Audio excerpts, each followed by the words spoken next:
جو آج supreme court سے پٹیشن کر رہے ہیں، یہ ہماری تحریک انصاف کی ہے. ہم اس ملک میں قانون کی حکمرانی چاہتے ہیں، اور قانون کی حکمرانی خوشحالی نہیں لے کے آئے گی، وہ لوگوں کو آزاد بھی کرے گا. جو ہم حقیقی آزادی کی بات کرتے ہیں کہ اگر ملک کے ایکس پرائم منسٹر، سب سے بڑی پاکستان کی پارٹی کا سربراہ، اگر میں اپنی ایف آئی آر رجسٹر نہیں کروا سکتا، میرے اوپر قاتلانہ حملہ ہوا ہے، مجھے پتا کس نے کیا ہے، تحقیقات میں ہو سکتا ہے ثابت ہو کہ وہ نہیں ہے لوگ، لیکن یہ تو میرا حق ہے. آئین مجھے یہ حق دیتا ہے کہ میں ان کی نشاندہی کروں اور ان کی انویسٹیگیشن کرواؤں. میں اپنی ایف آئی آر نہیں درج کروا سکا. پولیس بھی ہماری، پھر سے پنجاب ہمارے نیچے ہے، لیکن انہوں نے میری بات نہیں سنی، طاقتور حلقوں کی بات سنی اور نہیں ہماری ایف آئی آر درج کروائی. تو بات یہ ہے کہ اگر میرے سے یہ ہو سکتا ہے، اب سوچے سارے پاکستان کے اندر عام آدمی کے اوپر کیا گزرتی ہوگی. دیہات کچہری میں کام کرواؤں گا اس لیے مجھے ووٹ دو، وہاں کیوں نہیں ہے؟ کیونکہ وہاں انصاف ہے.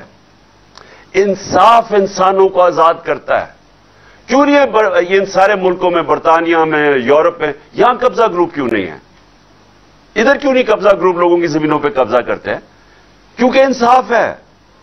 ان کی عدالتیں کمزور کو حقوق دیتی ہیں. کمزور کے پاس طاقت ہے کیونکہ عدالتیں ان کو قانون کے مطابق انصاف دیتی ہیں، اس لیے ان کی زمین پہ کوئی قبضہ نہیں کر سکتا. کیوں نہیں آج پاکستانی، 1 کروڑ پاکستانی ہے بیرون ملک، یہ ان کے پاس جتنا ان کا سالانہ آمدنی ہے وہ تقریباً ہمارے 22 کروڑ کے برابر ہے. ان کی جو باہر پیسہ کماتے ہیں یہ تقریباً ہمارے جتنی ہے، 1 کروڑ پاکستانیوں کی. اگر یہ سوچیں کہ یہ سرمایہ کاری پاکستان میں شروع کر دیں تو پاکستان میں تو ہمیں ضرورت ہی نہیں ہوگی آئی ایم ایف کی یا یہ کسی اور لوگوں کے پاس قرضے مانگنے کے لیے. اگر وہ صرف سرمایہ کاری پاکستان میں کر دے تو ہمارا ملک تو خوشحال ہو جائے گا. اب سوال یہ ہے کہ وہ کیوں نہیں پاکستان میں سرمایہ کاری کرتے؟ ان سے پوچھیں. ان کو مسئلہ پڑ جاتا ہے کہ پاکستان میں پلاٹ بھی خریدتے ہیں نا، تو پلاٹ کے اوپر بھی قبضہ ہو جاتا ہے. ان کو یہی نہیں ہوتا کہ سب سے آسان چیز ہے پیسے کمائے میں پلاٹ لے لوں. جب پلاٹ بھی ان کے اوپر قبضے ہو جاتے ہیں اور عدالتوں میں جا کے پھنس جاتے ہیں، انصاف نہیں ملتا، تو وہ سرمایہ کاری کون کرے گا؟ وہ جا کے دبئی میں چلے جاتے ہیں، ملیشیا میں چلے جاتے ہیں، اور ملکوں میں سرمایہ کاری کر. پاکستان میں نہیں آ رہی، آتی ہے. لیکن اگر یہ ہم اپنے ملک میں اپنا انصاف کا نظام ٹھیک کر دیں، ان کو اعتماد ہو جائے ہمارے انصاف کے نظام میں، میں آپ کو یقین دلاتا ہوں کہ جتنا پیسہ وہاں سے آ سکتا ہے ہمیں کوئی بیکاریوں کی طرح دنیا میں نہیں جانا پڑے گا. لہذا پھر سے میں کہتا ہوں، 26 سال پہلے جب میں نے اپنی انصاف کی تحریک شروع کی تھی تو میں نے ایک چیز نشاندہی کی تھی کہ ہمارا مسئلہ ہی ایک ہے، یا انصاف نہیں ہے. کیونکہ میں نے تو ساری دنیا دیکھی ہوئی تھی، مجھے تو پتہ ہے خوشحالی کیوں آئی ہے وہاں. میں پاکستانیوں سے جو باہر رہتے ہیں، بزنس کرتے ہیں، میرا تو ان سے ملنا جلنا تھا، تو مجھے تو پتہ تھا کہ وہ کیوں بیچارے آنا چاہتے ہیں پاکستان. وہ بیچارے پاکستان میں انویسٹ کرنا چاہتے ہیں، لیکن وہ کیوں نہیں آ سکتے؟ کیونکہ ان کو یہاں اعتماد نہیں ہے. ایک انگریزی کا لفظ ہے کانٹریکٹ انفورسمنٹ. ان کو اعتماد نہیں ہے کہ ہمارا جو کانٹریکٹ آنر ہوں گے یا نہیں ہوں گے، تو وہ پیسہ نہیں لگاتے ہیں. سرمایہ کار ہمیشہ بزدل ہوتا ہے، کیونکہ سرمایہ کار نے اپنا پیسہ کمایا ہوتا ہے، وہ چاہتا ہے ادھر پیسہ لگائے جدھر اس کی آمدنی ہوگی. تو جب اس کو یہ خوف ہو جائے کہ میں اگر یہاں انویسٹ کروں گا تو یہ پیسہ میرا پھنس جائے گا، وہ کبھی پیسہ نہیں لگائے گا. وہ جتنا مرضی پاکستان سے پیار کرتا ہو، جتنا مرضی درد رکھتا ہو پاکستان سے، وہ سیلاب کے لیے ہم نے مانگے، اربوں روپے گھنٹوں میں اکٹھے ہو گئے، لوگوں نے پیسے دیے، لیکن سرمایہ کاری نہیں کرتے.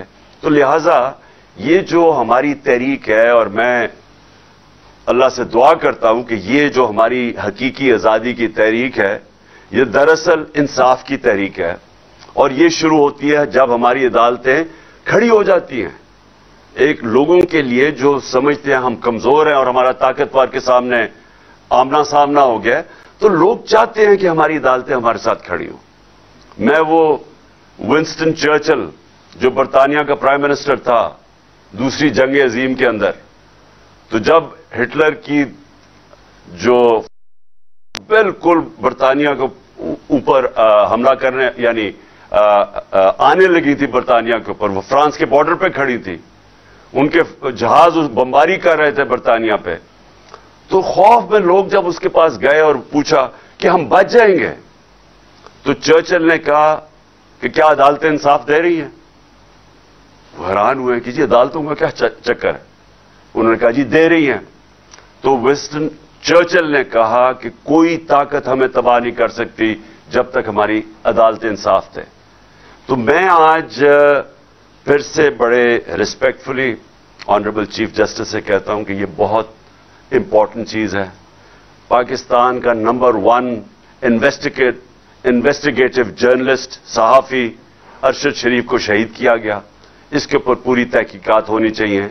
کون تھے وہ لوگ جنہوں نے دھمکیاں دی؟ کنہوں نے اس کے اوپر FIR کٹوائی؟ کیوں ملک سے باہر اس کو جانا پڑا؟ اس کے بعد کیوں آگے ادھر سے گیا اور پھر اس کا قتل یہ جو اس کو شہید کیا؟ کہ یہ تو میرا حق ہے FIR کا. تو میں چاہتا ہوں کہ اس کے اوپر بھی ہمارا سپریم کورٹ ایکشن لے. اب میرا جو دوسرا ایشو ہے وہ یہ کہ یہ جو لندن میں فیصلہ ہو رہا ہے، 2 اہم فیصلے کر رہے ہیں. کیا الیکشن جلدی ہوگا یا لیٹ ہوگا، اور دوسرا فیصلہ ہے کہ آرمی چیف کون بنے گا. تو میں پھر سے آج ساری قوم کے سامنے یہ بات رکھنا چاہتا ہوں کہ یہ ناممکن ہے کسی کا تصور کرنا کہ ایک مفرور، ایک سزایافتہ آدمی ملک کے اتنے اہم فیصلے کرے گا. یہ کسی مہذب معاشرے میں نہیں ہوتا.